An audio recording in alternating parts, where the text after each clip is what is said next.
Let the dragon consume you! Enemy sighted.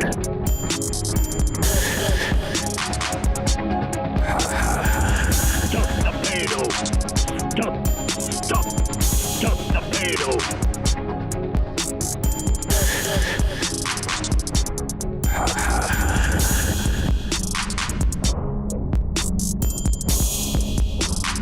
In 5, 4, 3, 2, 1. The Birdwatcher's back at it one more time. Here's your host, Ryan and Clay. They're about to bring you some sweet Overwatch action. All right, welcome back to what I think will be a pretty sweet episode of the Birdwatchers. We got some cool stuff. It'll be a little different. Yeah, absolutely. We don't have a match we're talking about, but we are talking about, we got a bunch of Overwatch Season 2 news as far as team trades, pickups. We got a new patch with the Halloween theme going to it, which I've played a bunch of so far, and we got some World Cup predictions. So, a bunch of cool stuff. The just to get out the way, let's start with the Halloween event. It's lackluster. It feels like we've done this for 2-3 years in a row now. Yeah. No change to it, really. I'm bored of it. It's weird. It's weird because all the other events have had something new. Yeah. Have had some changes. Have had better skins, in my opinion. You don't like these skins? No. I mean, I'm not saying they're bad. They're all like gray. Yeah, they're just okay, right? Yeah, they're just okay, which is kind of, I don't know. Because this October event is almost your last event since all the games, right? Because after this, it's all postseason stuff. Yeah. Finals happens in like a week or two, and this is kind of a big deal because you got to get people back focused on the game. Call of Duty just came out. Yeah, man. Stuff like that. Fun. There's a lot of competition out there now, and a lot of people just aren't playing Overwatch at the moment. And this isn't a claim of Overwatch is dead. I'm not going to be ridiculous. This is just a claim of, this is a bad look for an event that, all the other events like we've talked about have been built up, have been changed in some bit, have had a new adventure. Sure. Even their other products, because I play, you guys know I play a lot of Hearthstone. So even Hearthstone has changed it up this year, and they've had a lot of different events and have been doing different things. So it's a bad look. Yeah, I think they're writing the fact that it was really fun when it first came out, obviously. Really fun to play. And they mentioned that when they talked about it in the developer update. They're not going to change anything because it was so popular. But, I mean, let's move on to something new. And like you said, the skins. Besides, I like the McCree skin a lot. It's pretty cool. Everything else, a little lackluster. Yeah. So, I don't know. We did get a patch with this as well, though, right? Yeah, that's part of the saving grace, right? Yeah. Is this this event patch? So we mentioned it in PTR, and it finally came live with a few changes. So let's just go through it. So for we had Brogan. She got her shield reduced about like I want to say 13 to 15%. Yeah. Which is, in my opinion, a pretty big deal. I was on discussion on the competitive Overwatch Reddit about this. And, people were going back and forth of how significant it is. And the way I thought about it, especially with Soldier being a big focus here, is that, 100 and a little bit over 100 shield is the equivalent of like one Helix rocket, right? Yeah. And the way I look at it is if I have to, as Soldier get through shield or help get through shield, that's one less Helix rocket I have to use, and I can use that elsewhere. Yeah. That also makes it so that Brogan players have to be more conservative with their shield and therefore take certain damage. Yeah. And opt to either take the damage or not and stuff like that. It gives a good, I think in general, 100 damage of 100 of anything is a lot of change, and I'm starting to notice that she's still being played, but they're playing safer. Yeah. I think the biggest thing that I've seen, especially on ladder, is people who didn't want to focus her at the beginning of fights are focusing it a little bit more. Yeah. She's still getting a lot of play, especially upper, Masters, GM stuff. You're still seeing her quite a bit, but obviously, she's being a little bit more conservative on the shield. So, Yeah. we shall see. And then next up, we had Doomfist, the hand cannon change. Obviously, people have been saying just remove Doomfist from the game. Yeah. Very disruptive character. This one does not feel as big to me No. as far as the shield for Brogan is concerned. This I one can't really tell, but Yeah. I've never been a big complainer when it comes to Doomfist. It's what I expect from his character. Yeah. And I feel like if they, I don't know if Doomfist has a sweet spot. I think he's a character type, and his mechanics are kind of rooted in either he has to be disruptive or he's useless. Yep. So I mean, they can tone down the numbers maybe a bit more, but they can't go too far in one direction because then nobody's gonna play him again. Yeah. No, you're exactly right. And EQO said it best on his stream the other day. Yeah. The problem isn't with Doomfist. The problem is with people that don't know how to play against Doomfist. Mm-hmm. And especially on ladder, I'll keep bringing it back to this. Most people aren't vocal. The higher you get up, the more people are vocal. Yeah. But especially at low ranks, you're going to get people complaining about this character because they're jumping on a healer, the healer's dying because the healer didn't say anything. Yeah. There's no communication. But yeah, he said it best. Once people start learning how to play around this character, he is very good. But like you said, if you change too much about him, he'll not get any play, or he'll be very good, which he's pretty good right now. So Yeah, and what I've noticed is, at the platinum diamond level, being an Ana's Zen main, it's one of those cases where I've had to change my positioning. I've had to, absolutely. I've had to get better at fighting him when he's mid-air because that's when he's vulnerable, and stuff like that. Yep, absolutely. So yeah, we talked about this before as well. Is that he's also a character that's not easy to play. No. The fact that if you have a Doomfist in your game that's doing a lot of damage, that man is putting in a lot of work, or woman. Yeah. Oh, yeah. And that's a case where he's getting that high risk, high reward on a character that is high risk because he can't do anything unless he's over positioned, right? But anyways, that's the Doomfist change. We have the McCree role, which people have been clamoring for. I think this is kind of back to what it used to be, right? Because it got nerfed back in the day, right? That was the flashbang. The flashbang had a reduced, had a longer cooldown, and then his right click got reduced as well. This has kind of been where it's at. It was 8 seconds for a long time. Yeah. So, Okay. I've been playing a little bit more of him. He's still not. I don't think he's quite in the position he needs to be. Mm-hmm. There's just a better version out there of him, and that's Widowmaker. So Yeah. he just doesn't get the one-shot kills that he needs to, and he's very vulnerable. The grapple that Widow has is very good. Yeah. Speaking of Widow, I'm happy you brought it up. We're going a little more in depth on these since this is kind of we don't really have a game for this episode. Yeah. So we're gonna focus on this stuff for you guys and kind of just mull over it some more. But I'm happy you brought up Widow. Do you think it would make more sense to make Widow more headshot focused? And it's cool that she gets the bonus from waiting to shoot, like on the body and stuff like that. But that, what is it, 2.5 damage boost? Yeah. Yeah, that 2.5 to the body is still, dangerous, and especially against tanks as well, where a lot of Widow players, you're more standard that don't have that Korean accuracy. No. They just go for body shots, man, and they still put in a lot of work. And I think there needs to be more emphasis for her to be headshot focused, because outside of that, she's always going to create this weird bell curve between Soldier, McCree, and her. Yeah, and she's at the top of the list. She's got to be the top tier. She'll always be at the top. Yeah. She Well, the can fact pop that out she the could most just damage. get away, damage and just getting away. And right now, getting away in this game is probably the most important. Second to damage, I think tanks, and then secondary is DPS. It's just she gets away so quick. So Yeah. Let's get into the big one, Farah. yeah, it's a pretty big one. We got a really big one though with Torbjorn, but we really got into that a couple episodes back for sure. Yeah. This Farah one was a little bigger than I thought it was going to be. Yeah. I like it because it brings Farah closer to the ground, right? So that first kind of rework we had that gave her, essentially the infinite boost, the floating speed, stuff like that allowed her to kind of cruise above the map and give the game more verticality. They kind of pulled back on that here. Yeah. Mainly incentivizing, hey, if you're closer to the fight, you're going to do more damage. But you can still use, her mobility to get up places and stuff like that. Yeah, absolutely. how do you like this far? Because it seems like the community, the mains that I've seen talking about it, some people like it, some people don't. It's kind of middle ground there, which is probably for the best, right? That's kind of where you want everybody's in the middle. Absolutely. I like it a lot. I played Farah, like I said, at a high tier, what I feel like is a high tier.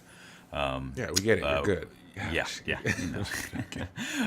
But it's weird because she was pre-patch. She was very good against the Goats comp because she could knock down that armor really quick that was provided by Brogan. This one's a little bit more skill rewarding. The direct shots are much more impactful because you can just get shots over and over. But obviously the knockback has been reduced. You get the knockback in your what's our concussion blast is reduced as well, so you can get around a little bit quicker. I like her a little bit more. The skill gap is a little bit higher. You don't do as much splash damage. The random shots don't tend to happen as much, but the increase in speed, the rocket speed, is huge. I've got a pretty good win percentage on her right now, and I'm happy to play her every map. But as we got back to, or we go back to the Widow, I still see a lot of good Widows right now, and she's still a bane against Farah. Yeah, and that's weird because this buff essentially should have made her better against Widow in duels. And I've seen people talking about, this essentially you have the faster reload speed, which means that you're getting more rockets off during a duel, and now you're fighting closer to those duels, doing more damage. You should be you should be edging out more if you're playing well. But a lot of people aren't seeing that because Widow's still such a powerhouse. Oh, absolutely. Well, and a lot of it has to come down to we saw the Ana buffs a couple patches ago, and the Mercy nerfs pretty much. So the people that are playing or were playing Mercy are now playing Ana more. So you're not having that dedicated healer to Farah. So she's still good against the McCree and the Soldier, I think, better than she was. But the Widowmaker, and I think Hanzo too. Hanzo is very good at just getting one-shot kills, and if you don't have a dedicated healer on the Farah, it's hard to stay alive. Yeah. May just had a visual change here. Orisa, this was kind of big for me. For someone who actually has really solid accuracy on my Orisa, to have the spread reduced even more, I've been crushing it. Yeah. I've always thought that duels with her are fun. I like dueling against like DPS stuff like that. Yeah. As Orisa in close range, playing around with my fusion driver and stuff like that.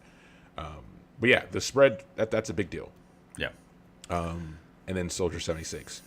So this one's interesting. At first, it's more of a mechanical thing, right? Because obviously he has an automatic weapon, and you use it as burst, right, to try to get your maximum efficiency. Right. And with the change on the hit scan fall off that recently came out, right, in addition to this, I thought it would be huge. And obviously there's people out there like Kabaji that's just rolling over people. But I think it takes a little bit more time to kind of change to this, or to get the benefits of this change. Right. And it's also situational because, if they're in close range, you're spraying, praying. You're using your melee a lot more, using the Helix rockets, so the burst potential there doesn't really matter. Where this does matter, though, is against like Farah, right? Sure. And helping get Farah's out the air, because that was the problem, was that Farah playing so far off with her previous layout made it difficult for soldiers to get the effective hits with the Mercy kind of tracking around. So even if you were doing well and getting the headshots, the damage didn't balance out. But now it edges a little more towards that, and Farah's playing closer to the fight. But what I've noticed is now that because Farah's are playing closer to the fight, it's easier for me to hit my Helix rockets. Oh, yeah. Yeah, right up in your face. Yeah, so absolutely. it's kind of like, does it matter? Right. What do you think? I don't know. I don't know if... You don't play much Soldier, right? I do not. I play a little bit every once in a while. I still like playing McCree a lot more. I don't know. Just in this current meta, it's kind of weird because he doesn't pair well with Doomfist. Doomfist just can destroy Soldier. Once Doomfist is on a Soldier, it's very difficult to get away from him. The stuns just lock him down, and I just don't think he's as good as Widow. Double sniper comps. Hanzo's just a better version of Soldier right now. I don't know. He breaks the shield a lot quicker than Soldier does. I don't know. I would like to get back to a meta where Soldier is very good because he's fun to play. I mean, he's kind of a generic Call of Duty kind of player, but he was a fun meta. I don't know. I just don't think he's as good as the double snipers. Yeah, I love Soldier, and not because he's the entry level character or base. It's just that he reminds me of Lucio, and in that he's one of the most balanced characters. Absolutely. Yeah, and he has that kind of his utility. I love the heal grenade. I love the heal can and everything like that. Yep. His ult is dangerous, and I think it's fast enough. Like, if you're good enough, you're getting that ult enough to be dangerous, right? Because it's just impending. Like, people were like, okay, well, we have to deal with Soldier because he just used ult. If he gets another one, it sucks, right? I think they should do. I figured they would increase his heal can. Maybe a by little this quicker. point. Yeah, maybe just a little bit quicker. Yeah, quicker ticks, larger Maybe range to match with the Lucio buff on his radius. Sure. And then probably a lower cooldown or heal more. I think like they haven't touched it in the 3+ years we've been playing this. I don't hate a shorter cooldown on that thing. I think that would help a little bit with his 1v1s. Yeah, help with some utility, and that could shift how goats behave and stuff like that. I don't know. I think that's the biggest thing. He doesn't fit into the goats comp, and he doesn't fit into the double sniper comp. Exactly. And he can't be blade and dive, so he's just kind of in a weird spot, right? He's kind of like McCree. He just doesn't slot into what we see in the meta. And I don't know. We'll see going forward. Yeah, but we won't get into Torbjorn. I think we talked at good length last episode about that. And he has not hit competitive, thank God, because if they would have slotted him in towards the end of the competitive season, which we're ending the competitive season this week, it ends on the 28th.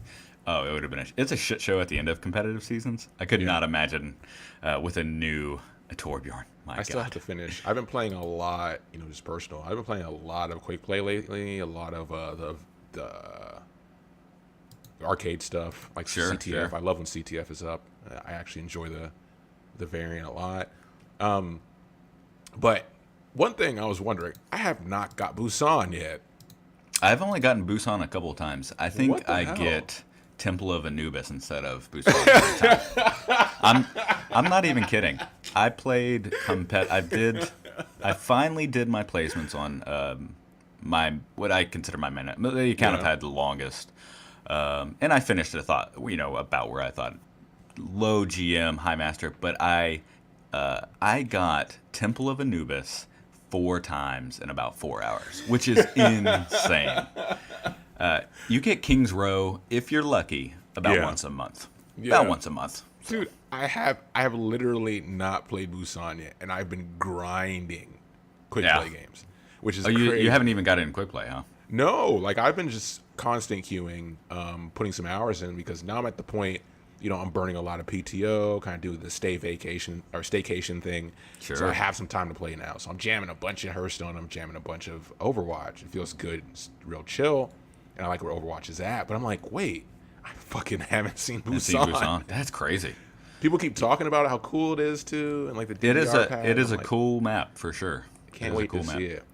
It feels like, and I mentioned this on a past podcast, that all 3 of the maps, Control Point, all seem a little bit different, which is they all have a different play style to them, which is really fun. And I think the other Control maps, they did a good job with that too. But it's a beautiful map, really fun to play. But we got Temple of Anubis in the lineup, so we'll keep playing that one.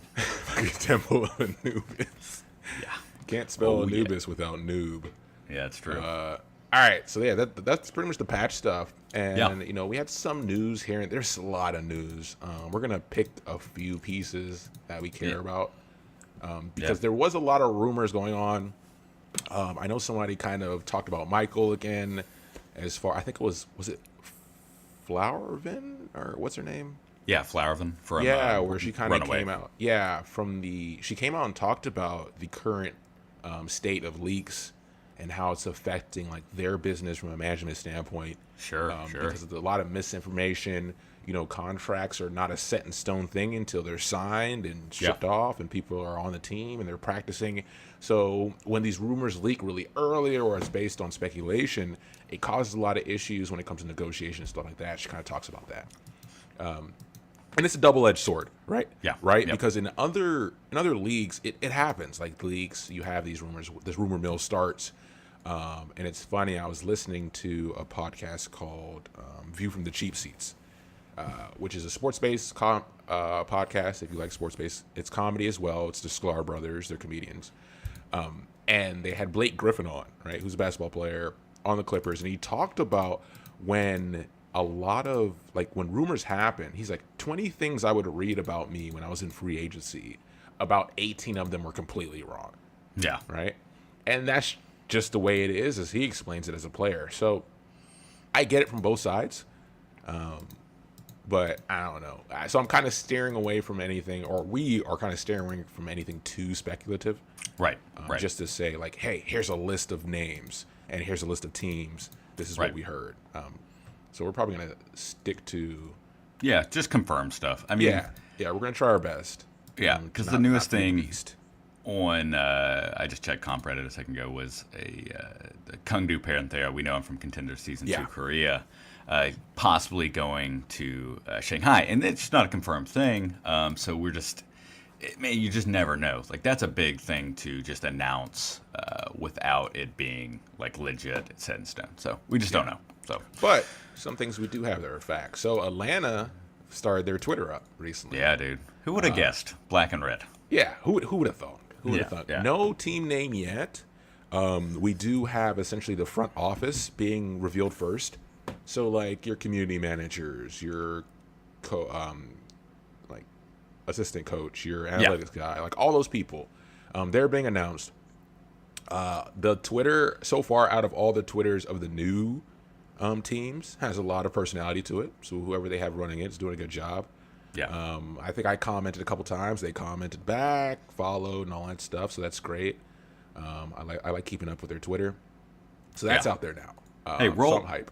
Roll with me on this one real quick. Yeah. Team name. Okay. Victory. Dictory? Victory. You know, Michael Vick. Victory. I'm just throwing it out there. The Atlanta Victory? Yeah. Yeah, maybe a hyphen there too. Dude, you know. If you wanted publicity, because all publicity is good publicity. Yeah, that would be a move. Yeah, absolutely. I'm telling you, hyphenate that bad boy too. My whole thing was like, do they have the balls to just be called the Atlanta Birds? Just cover it all. Cover the whole base. Yeah. I don't know. There's a lot of birds out there. There's a lot of birds. People don't like. Yeah. Exactly. So love them or hate them, I mean, they're the birds. Do we have a bird right now? No, we don't really have many animals, I guess, is what we're looking at in the league. You know what? That's a good point. I didn't even think about that. Yeah. So yeah, it's definitely going to be bird-based. So Yeah. we'll see. The first thing people did was spam them with that. There was a concept, I think a red, black, and silver concept rolling around out there. Okay. And there's a gold version as well. So we'll see. I can't wait. I can't wait to see what it looks like. I can't wait till the jerseys come out. I can't wait to see who's officially on the team.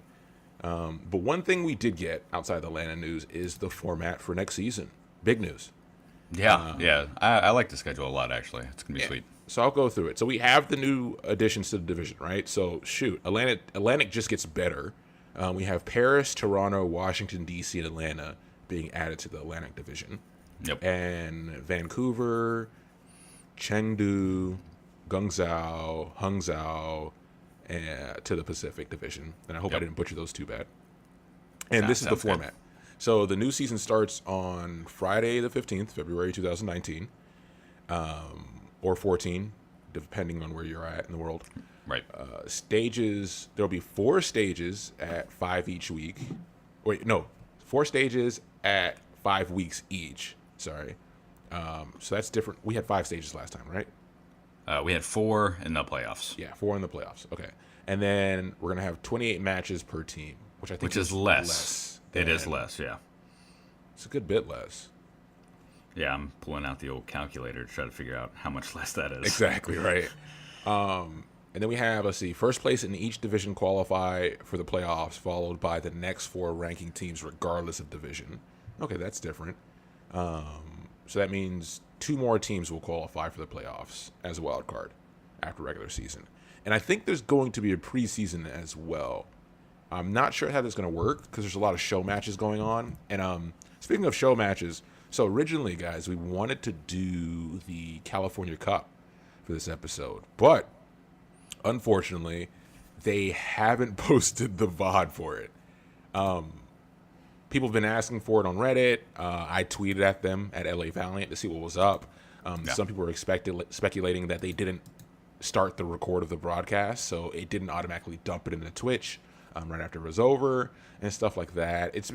It's one thing where, it's been a constant problem of how fast VODs go up, especially for how popular the league is.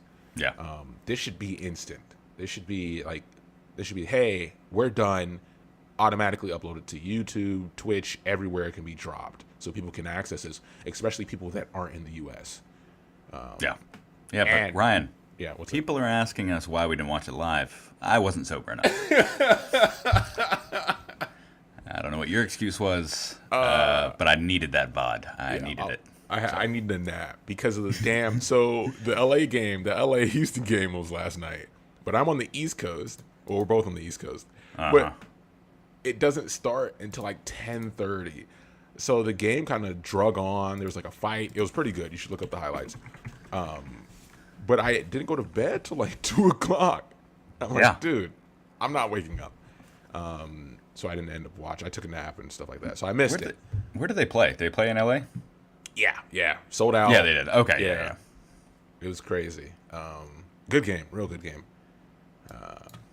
But yeah, and then I guess the biggest thing is the All-Star Weekend is going to be in the middle, between stage 2 and 3, and they'll have a longer break, that's different because I think the NFL is the only one to have a concept for where the All-Star game happens around playoffs, right? Like playoffs. Right. I think finals. With hockey we get it in the middle, and with basketball, right, we get the All-Star game kind of in the middle, right? So. Yeah.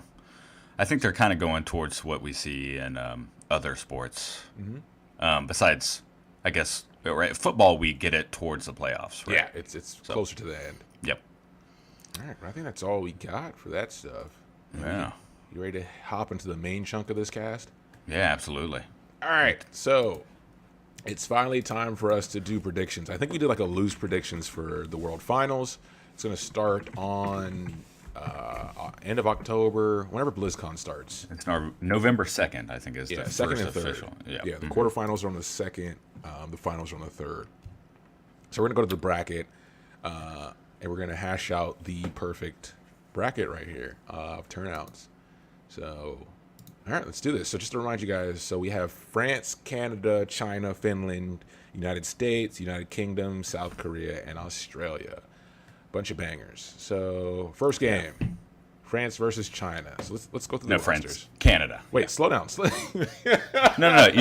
You said France versus China. Oh, I did. Okay, my bad. Yeah. France versus Canada. Yeah.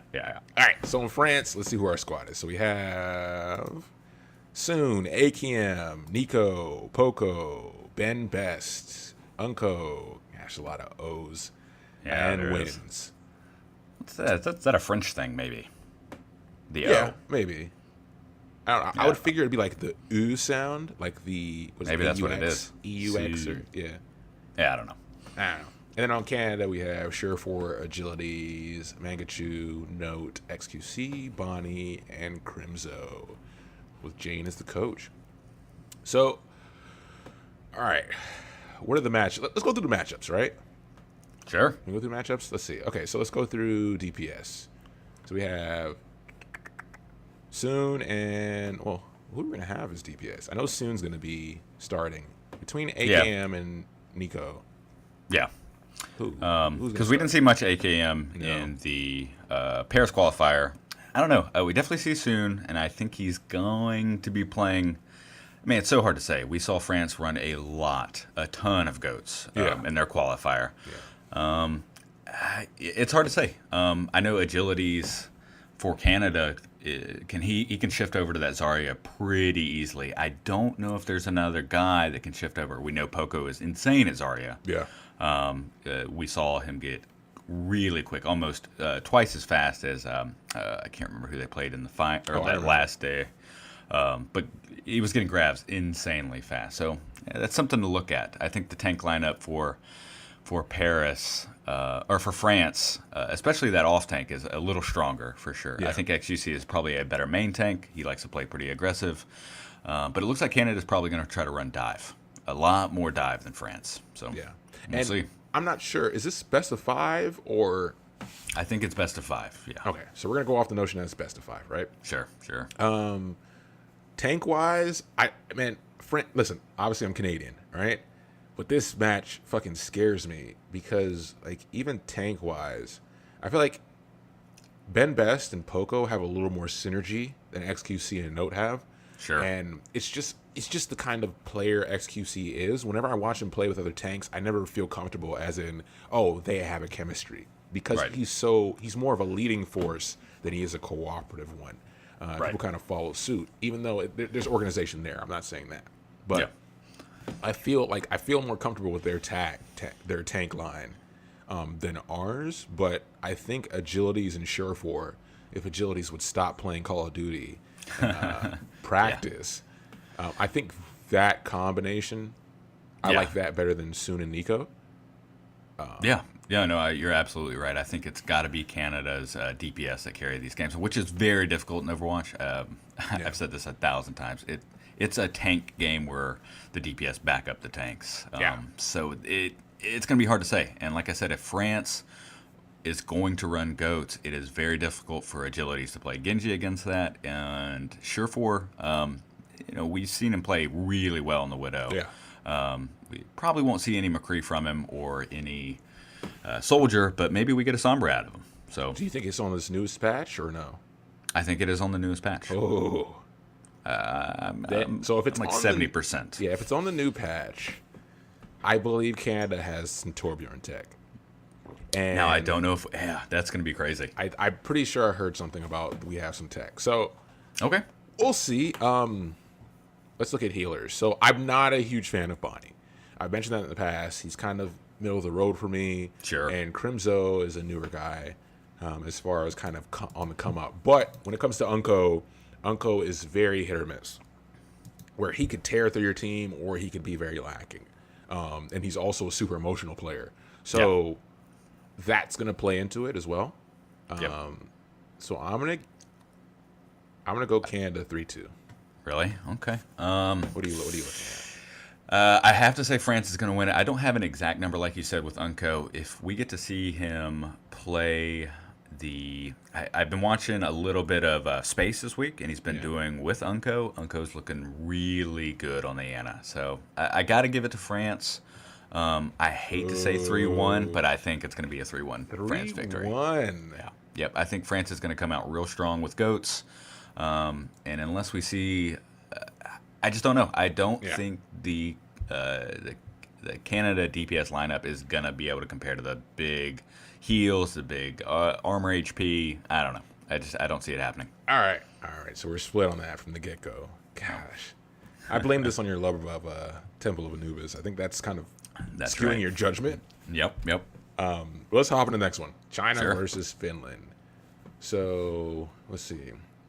For Finland, we have Taimu, Linkser, Davin, Zappis, Fraggy, Big Goose, Shaz. Strong squad, man. Yeah. Those are a bunch of monsters. This has got to be the squad we know much more about. Everyone out there has just got to know much more about. We don't know much about China. Yeah. We know they have some contenders experience, but they looked really good. They did. Now, was their qualifier a little light? It might have been. Yeah. It was Might have been. A little stacked in their favor.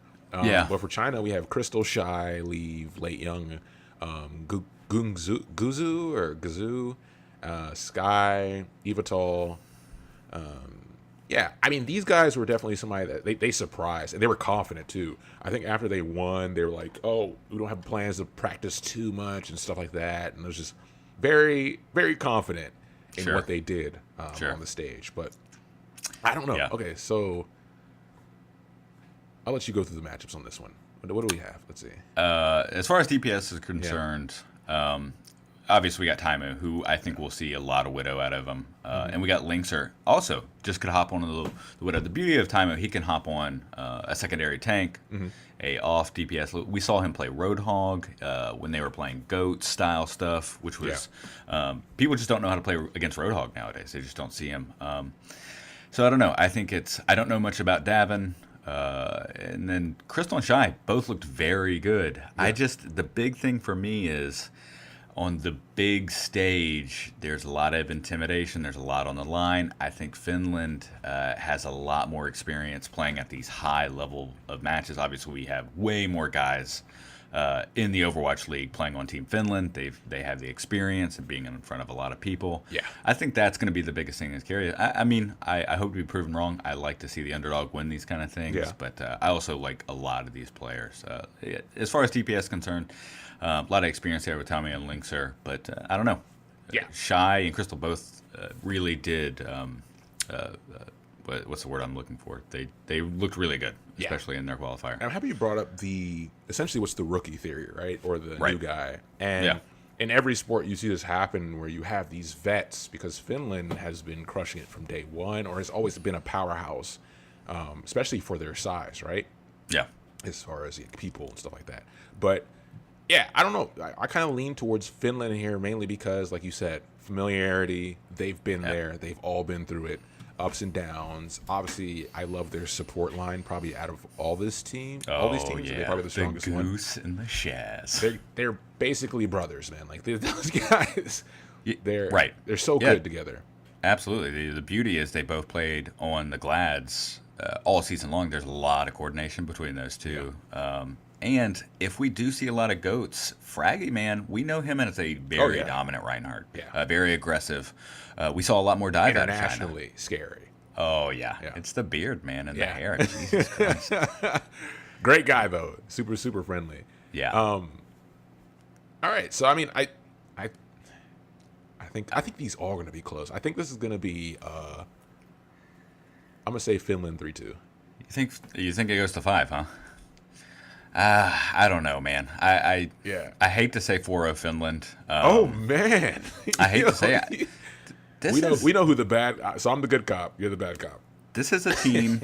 Yeah, absolutely. This is a team that went against South Korea in the first qualifier and looked really good. I mean, they took it to 5 games against South Korea, and I don't think China's up there with South Korea. I think this is 4-0 Finland for sure. You know what? You make a good point. All right. I'm changing mine to 3-1.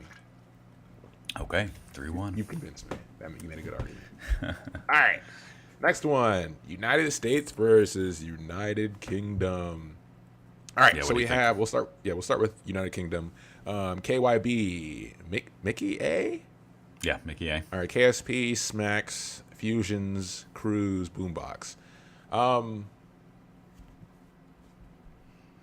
Yeah, I don't know.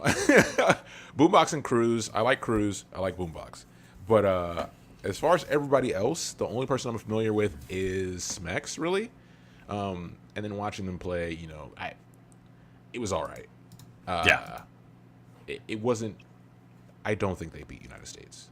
No, I don't think so either. And I've watched both these DPS players. We watched VODs of them in Contenders Europe. I mean, they're good, don't get me wrong, but this is going to be a different level of DPS they're playing against Hydration, Sinatra.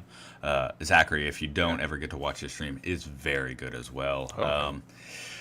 I just don't know. Fusion Academy has been killing it in Contenders lately. Yeah. And then they have Space, Muma, Raucus, and Moth. U.S. is stacked, man, obviously. Dude, between Space and Muma, as far as those two tank lineups, man, Space, incredible Zarya, obviously, and Muma just both Winston, both Reinhardt, Reinhardt as well. This is going to be carried on the back of those two guys, and then Sinatra, Hydration, and Zachary just backing those guys up. And it looks very good. The weakest part, I think, about United States is got to be their healer comp. Yep. Bronkus never impressed me season 1 of Overwatch League. Yeah. And then Moth, he came onto the scene a little bit later. He's good. Don't get me wrong. He's He was good. a ladder guy, I believe. Yeah. So I agree. I was definitely on the sleepy train in favor of Raucus. Sure. When it came to the draft, and I was kind of upset when they cut him, and then he didn't make it, whatever. But, Raucus is a good guy. He has some good leadership skills as well. So I think they need this here because he is definitely the voice on this team. Yeah. So that possibly fed into it as well. It's a 4-0 from the United States for me. You think so? I'm going 3-2 on this one. Really? Dude, 3-2, I can't read you. I guess top 500 is a different world for me. I think, and I hate. I mean, I want to. I don't know, man. It's gonna be crazy. I think the cockiness of Sinatra and hydration might get a little ahead of them, and they might. I could see that. I don't know. They when they played Canada, they looked okay. Don't get me wrong, they looked okay. But I'm hoping United Kingdom is going to surprise me. But you're probably right. This might be really dominant, but I want to see it go 3-2. All right, and then we'll get into what would be the crazy upset if it happens. So South Korea, Australia. You want to go through this? Yeah, absolutely. Right. So for South Korea, we know the whole team. It's New York Excelsior, Selby, Libero. They did sprinkle Carpe and Fate in there, at least. Yeah. But we did get Meko, Jonak, Arkin, their coach, Pavane. Yeah. Which is, it's a stacked lineup. Don't get me wrong. I mean, Carpe, I think, was easily the best player in Overwatch League Season 1. Not far behind with Meko. Just an insane off-tank. Fate for me is one of those players as well. Because he's one of the few players that is not on New York Excel, but when I watch Fate play, I feel like if you put him in any group of 6 people, he's going to perform well, regardless. Like if you had an experiment, right, where you essentially said, "Hey, here's an established team. I'm going to take this random player and put them in the middle of it, and then rate their performance in this new environment." I feel like he's the type of guy, personality-wise and play-wise, that adapts very quickly to new surroundings and new play styles. Sure. And I think that plays a big part here. And Carpe is he's a monster. So absolutely, it's almost like they're all just New York Excel players. Yeah. I think that we should have been yelling Fate's name instead of Soon Overwatch League Season 1, because he was kind of the undertone of LA Valiant that was just not... people didn't talk about him a lot. Yeah. I mean, we heard a lot about agilities, the DPS, but he really did carry that team Season 1, I think. And then as far as Australia, we did get Huss, Yucky, CKM, Punk, Trill, Kraken, Custa. Really the big name there is Custa, obviously from LAV. Yeah, did I say LAV? Yeah, from the Valiant. Yep. And then we got 3 guys who did play together in Contenders on the Blank Esports team, which is crazy. Australia has made it to World Cup 2 or 3 times now. No one besides Custa is getting picked for Overwatch League Season 2 so far. I may be wrong. It's kind of crazy. We do see a lot of talent in this thing, but this has got to be a 4-0 South Korea. Yeah. If Huss can bring some insane Sombra play, so that's the thing, is like Sombra is one of those characters that can really throw off, regardless of what you expect number wise, as far as what should happen. She can break that. And Huss's Sombra is so good that it's less than just good. It's more consistent than most of the Sombras I've seen. And I think if they're able to do some creative stuff there and catch, because it's essentially sudden death, right? You either win here, or you go home. There's no spread, there's no group. It's just like it's your playoff bracket. So if they can surprise South Korea and catch them slipping, which has happened to New York Excel before, it could be a huge upset. Yeah. I think the biggest problem when I'm looking at these 2 lineups is I'm seeing Australia that likes to play the Sombra, likes to play the Pharah, and when you're competing against an OWL Widowmaker like Carpe, it's just he's going to shut him down. I don't see any way around it. I don't think Huss can put the pressure on Carpe in the back line. I just don't see it happening. So I got to go 4-0 on this one. Right. I love Australia. I love the fact this team makes it every year. I think they got to get the shit end of the stick who they had to play round 1, because I think they could probably give China or United Kingdom a run for their money, but I don't think they make it to round 2, the semis here against South Korea. And we talked about this in some other... in one of our other casts, I can't remember specifically where it's an isolation situation, right? It's almost like the Brazil situation, where Australia, their community has talked about, even their side of Contenders and everything is so isolated and concealed within itself. Sure. That it's almost keeping them from getting the exposure they need or the growth they need.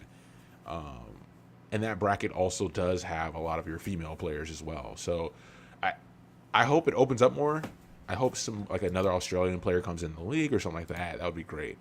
Because I think Huss is great. He's amazing in my book, but we'll see what happens. Yeah, absolutely. All right. Yeah, all right. Sorry. That's all I had. All right. So let's go through semifinals now. So it looks like we're looking at South Korea versus United States, and then we're looking at, it sucks because I'm not 100% confident on this first match, even though I have to say we're gonna win it all because Canadian pride. Ooh. But I'll concede for semifinals for this episode. We'll say France versus Finland. All right. I think it's got to be France there. I think they're just a Really? I think they're just a stronger lineup. You're a fucking wild card. Clay. I think they're just a stronger. This is the let me just see alcohol talking. this. Yeah, let's see this. Let me just look at this qualifier real quick. The Paris qualifier. What are we looking at? Take us back through it. It was France, United Kingdom. I'm just seeing who they didn't drop a map. No, they dropped maybe 2 maps this entire time. Yeah, I don't know. It's so hard to say because Finland had to play against South Korea. Yeah, Finland had essentially what was the hard bracket. That's going to be a good semifinals. Oh, it's going to be insane. Yeah. But you still have to pick. Yeah, I definitely think That's your final France. answer? I think France beats Finland for sure. Okay. France, Finland, what's your score? It'll go to 5. For sure. It goes to 5. All right. So France 3-2. I'm going with Finland here. Okay. Yeah, fair I'm going enough. off experience.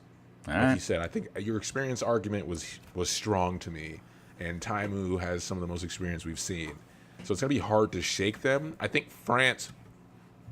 Listen, I'm not making a comment on French culture and emotions, okay? They're very But emotional people. Yes, we have seen how emotional all these players have been. Well, more so Poco is more of just a blank slate, right? He's always more like I didn't know he was French for the longest.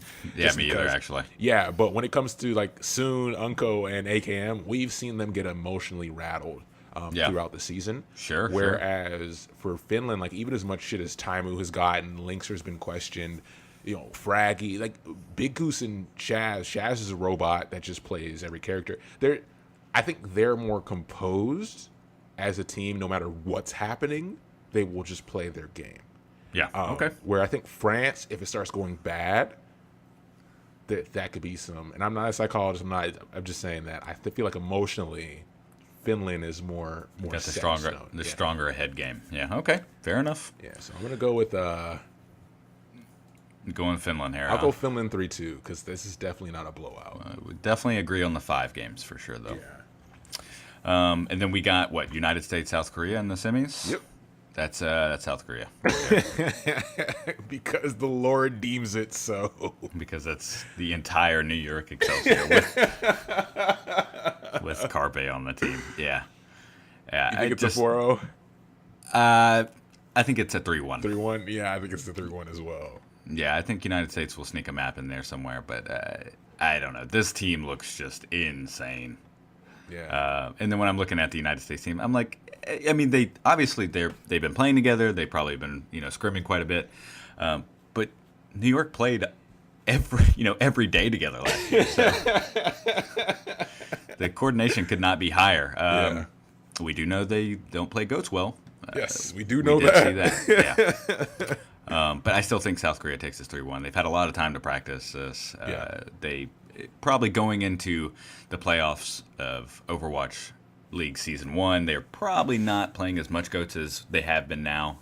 But I think they're ready for this one. So, all right. definitely. Well, then let's look at the third place then, right? So, all right, let's go through both scenarios. Let's say South Korea versus France, South Korea versus Finland. Okay. No, it would be United States versus France, United States versus Finland for third place. How do you think that plays out? If it's United States versus France, it's got to go France. Has to go France. Okay. I think Finland, same boat. I think you think so? I don't think United States win. United States past- does not place this I don't season. think that. Yeah, I don't think so. I don't think they man. get past United Kingdom. They stop there. Okay. Yep, I think that's as far as they can get. I want to say France wins this whole thing. Just skipping ahead. But Wait, what was the other? wait. Slow down. What was our other matchup? If it was, You're kind of just running. My heart's fucking explode. Wait. yeah. So you're saying France takes the whole thing? Absolutely. All right, let's go through it. All right, so let's start with Finland versus South Korea. That possibility. What does that match look like to you? To me, And I agree, by the way, with the United States not placing. we saw, because Okay, I think the support is where it separates. Like the supports for France and Finland, Moth and Rockets, I don't think are going to be able to keep up. Nope. South Korea and Finland. We saw these two guys play in their qualifier. I mean, this is a close one. This one, obviously, I think still goes to 5. Finland's confident that they could win that matchup. I'm not. Okay. I still think it goes to 5, but I think South Korea is still going to win. Dude, if France, you know what? I'm putting it all on France, man. I kind of like that. I really like Ben Best. Yeah. The fact he's not on a team is ridiculous. Oh, absolutely. Yeah, I could. That's almost blasphemous. I guess I could see that. Yeah. I don't know, man. I'm telling you, that's what it's going to look like. You got to put your money where You gotta put your money yeah, where you get yeah. the most return, right? Yeah, absolutely. Good investment. Yep. I could, just for the case of the upset, because I mean, okay, let's put it this way. Let's go off of what we know. We know that we had the upset between Philadelphia and New York, right? Sure. That was huge during regular season. So that definitely means that this is possible. Yeah. Oh, yeah, absolutely. I just don't know if between Finland and France, because I have Finland beating France. So, and I think Finland could beat South Korea. But we agree that it's either South Korea versus Finland or South Korea versus France in the finals. Yes, yeah. I Okay. think we agree there. So, okay, so I think this is where we end. Our top 3 are South Korea, Finland, and France. How that bleeds out, I don't. Yeah, I it's a don't good know. mix, though. Yeah, for sure. That's definitely the top 3. Yeah. Who's going to be that second place spot, though? Yeah.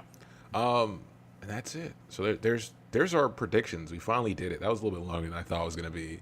But it felt good to actually talk about it out loud, because in my head, it did not work out the way I have this right now. And we'll see how it plays out. So I guess we should talk about how we're going to handle Worlds. I kind of want to do every match, man. Yeah. Yeah, it'll be good. Should we do like a 2-parter? It's going to have to be 2 parts for sure. Yeah. I think that's how we'll handle it. And we'll probably release them closer to each other. So we'll probably do less than a week apart, probably like 4 days, 3 days. Yeah, absolutely. At least part absolutely. 1, then part Just 2. jam them out. Yeah, we'll jam them out. But we need time to watch it and kind of analyze as well. But I'm super excited. And we don't know what we're going to do afterwards. Actually, we do. So the plan is to do Worlds. Clay has some stuff he has to take care of. And then after Worlds, we're going to do the California Cup, because I heard it was fun, and I want to go through that. Yeah, definitely. And then after that, we'll figure it out, because we got to make it till February, right? I think, and that's where the preseason questions comes on. Is like, what is preseason? Or is it just going to be a bunch of exhibition matches? Is it going to be show matches? How's it going to be handled? Will there be like a tournament for money or something like that? Do you have any ideas how they might handle it? I have no idea. It didn't seem like a long preseason, right? What else do we have coming up? Not to stray away from that, obviously. Oh, but no. I'm but- trying to see what is. Yeah, we're just thinking out loud, kind of creating some visibility on what Well, you I mean, can expect out of Overwatch us. Contenders starts on the 12th. Season 3 starts on the 12th. So 12th of...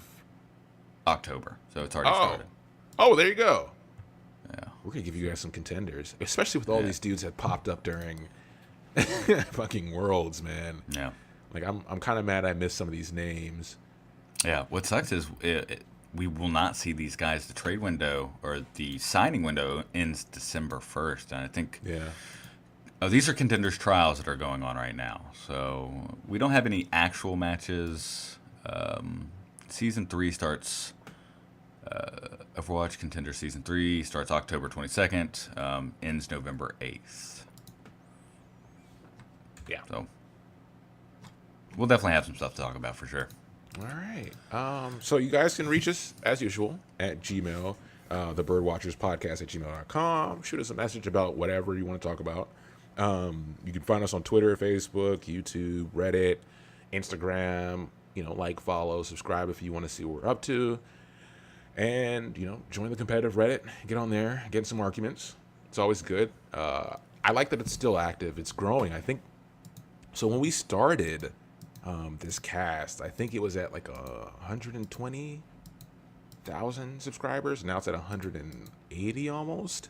I think it was in the top 20 or 25 Of all. subreddits. Yeah, that's huge. You know what else? Those else mods was are up there? crushing it, by the way, too. Yeah, absolutely. You know what else was up there? What? Fortnite above world news. It's the best thing I've ever seen.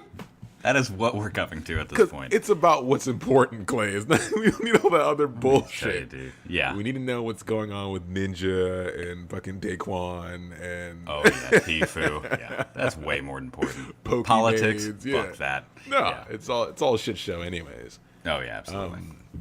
But yeah, so reach out to us, let us know what's up. We're gonna keep providing you guys with content. The games are gonna come, and we're gonna watch them, and then we're gonna talk about them. And Clay is gonna come up with ridiculous predictions. Oh yeah, You There's caught some me off unreal guard. stuff. People that aren't even gonna be playing, they're gonna win.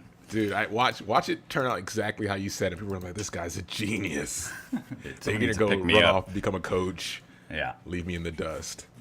I coach for like a soccer team, not even Overwatch. Completely unrelated. Yeah, man, he's good at this Overwatch stuff. Let's get him in soccer. Yeah, Give him a program. All right, yeah, guys. absolutely. Ladies Yeah. and gents, thanks for listening as always, and we'll catch you Yeah. guys later. Yeah, absolutely. See you guys. Bye.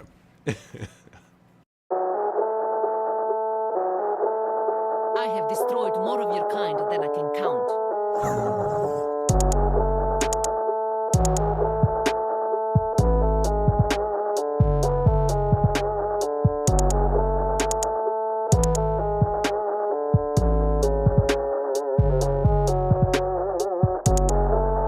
You weren't given those guns to toss them around like trash. I'll take lessons from you.